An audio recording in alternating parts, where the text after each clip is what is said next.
Cristiano, let me start just by asking you, why are you doing this interview with me? Because I think it's the time to say something.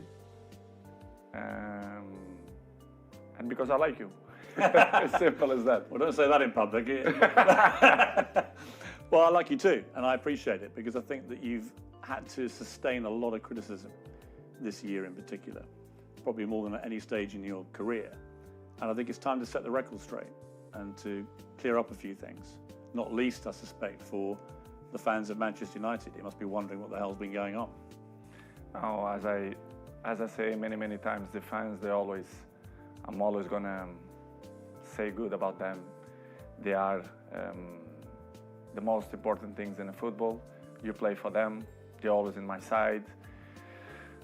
I feel that every time when I walk in the streets, the fans coming to me, and they appreciate what I do for football. And for me, it's the most important in football. The fans, for me, is everything. I want to take you back to last summer. You're at Juventus, and there's massive speculation about where you're going to go. And the big rumor is that you're going to go to Manchester City. So first of all, how close was that to happening? Well, honestly, it was close. It was close. It's something that they spoke a lot, and Guardiola say 2 weeks ago, I guess, that they try hard to have me. But as you know, as my history in Manchester United, your heart, your feeling, the history that you did before make the difference. And of course, as well, Sir Alex Ferguson. So I was surprised in the same way, but it was conscious decision because the heart speaking loud in that moment. You were a Manchester United legend. So when you say your heart led you, it's because of that, the history you had with the club and the relationship you maintained with Sir Alex, with the fans. I think it was the key. It was the difference in that moment. But I cannot be loyal if I would say that Manchester City wasn't close. But I think I did conscious decision. I don't regret in some point. And as you mentioned before, Sir Alex Ferguson was the key. Did you speak to him before you Yes, came I back? did. Yes, I did. I spoke with him, and What did he say to you to try and persuade you? he said to me that it's impossible for you to come to Manchester City. And I say, okay, boss. So I took the decisions, and I repeat I was with conscience that it was a good decision. You came back and it couldn't have started better. You played at Old Trafford. Yeah, you won 4-1 against Newcastle. You scored twice. Sir Alex was there, loving it, obviously, the return of the prodigal son. Your mother was there, the return of her own son. Your mother was crying, obviously. Obviously, yes. But what a comeback. How did that feel that day when you came off the pitch? Well, that feeling was amazing, but not only the day of the game. I felt before the week before that everything changed. The world speak about me, Cristiano, back home, back where they belong. So it was a special moment to be back to Manchester United, to perform for our fans, and of course to score 2 goals was the best welcome that I received in Old Trafford. It was a memorable day and unbelievable day too. The Viva Ronaldo chant went up. Yes, Viva Ronaldo. You like hearing that? Be back, of course I did. Yeah. As I told you before, the fans for me, they are everything. 2 things happened, I think, within 24 hours of you re-signing for United.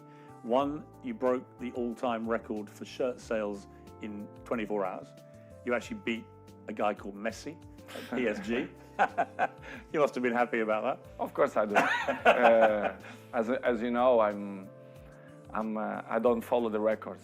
The records follow me. So It's good. Another one in my book. And the other one was the Manchester United tweet announcing that you were rejoining the club. Was the most tweeted or most liked tweet, I think, in Twitter history. It's good, as I told you before. It was a good moment. Nobody expect, because things change around, in my opinion, in 72 hours, which is you plan, or they spoke, not only Manchester City but other clubs too, spoke about your name, that you will change Juventus for another club. But Manchester United wasn't there, wasn't in that thought of that teams, but surprised everybody, even me, to be honest. After a few weeks, things weren't going well at Manchester United. The club just wasn't firing, and in the end, Ole Gunnar Solskjaer, the manager, got sacked. And that's within like 2 months of you coming back. What were you feeling about what was going on at United, and what did you feel generally about the club itself and the state that the club was in compared to when you'd been there before? Beirs, to be honest, when I signed for Manchester United, I thought everything was changed, because it's 13 years that I changed. I was in Real Madrid 9 years and 3 in Juventus, and when I arrived, I thought everything will be different, you know, the technology, the infrastructures and everything. But I was surprised in a bad way, let's say in that way, because I saw everything was the same. And Manchester, it wasn't in that moment that, as you mentioned, that Ole was sacked. Michael Carrick, he assumed the job for 2 games, Villarreal and Chelsea away, and everything was so fast, but surprised me a lot. Instability in the club, everything was kind of the same that I It hadn't moved on. No, they stopped on the clock, in my opinion, which is something that surprised me. I didn't expect, and slowly they start to change. Even the windows, the new players, and was tough. Was tough for me, because I didn't expect that. And because when you were there before, if Manchester United wanted a player under Sir Alex Ferguson, they normally got their man. Right now, it's a very different environment. After many years of failure since Sir Alex retired, United weren't getting the top players anymore. So were you surprised by that dynamic changing as well? Because you would have been used before to them, if they wanted top players, they got them. I was surprised. I thought when I signed, that they signed in that year Sancho and Varane plus me, that things will be in the way that Manchester should be. As you mentioned, well, Sir Alex Ferguson left a big gap in the club. Not only Sir Alex Ferguson, but one person that I thought make the difference, David Gill, the president, a very, very good man. And the structure around Sir Alex Ferguson was very important too. I knew that Manchester United wasn't the same, but I don't see that it was so big gap, so big things that go through by the last 10 years. And it was the thing that surprised me more, to be honest. It was little things like even the swimming pool that the players use, the saunas, all these facilities. Nothing had changed since you'd left in 2009. Nothing changed. Surprisingly, not only the pool, the jacuzzi, even the gym. Even some points, the technology, the kitchen, the chefs, which is I appreciate, lovely persons.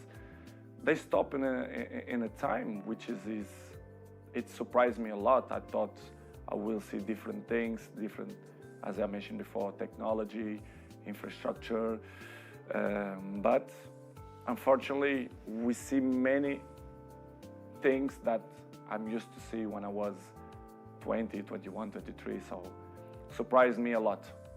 You'd also, of course, as you said, you've been at Real Madrid and Juventus, where you saw them moving all the time to progress with technology, the latest thing, to improve performance levels. So you were able to compare what you'd experienced there with what was not happening at United. In United, the progress was zero, in my opinion. To compare with Real Madrid and even Juventus, that they follow the recent world. So the technology, especially the terms of training, nutrition, and conditions of eat properly and to recover better than before, surprised me. Manchester right now, to compare with that club, I think it's behind, in my opinion, which is something that surprised me. A club with this dimension should be in the top of the tree, in my opinion, and they are not. Unfortunately, they are not in that level, but I hope the next years they can reach to be in a top level.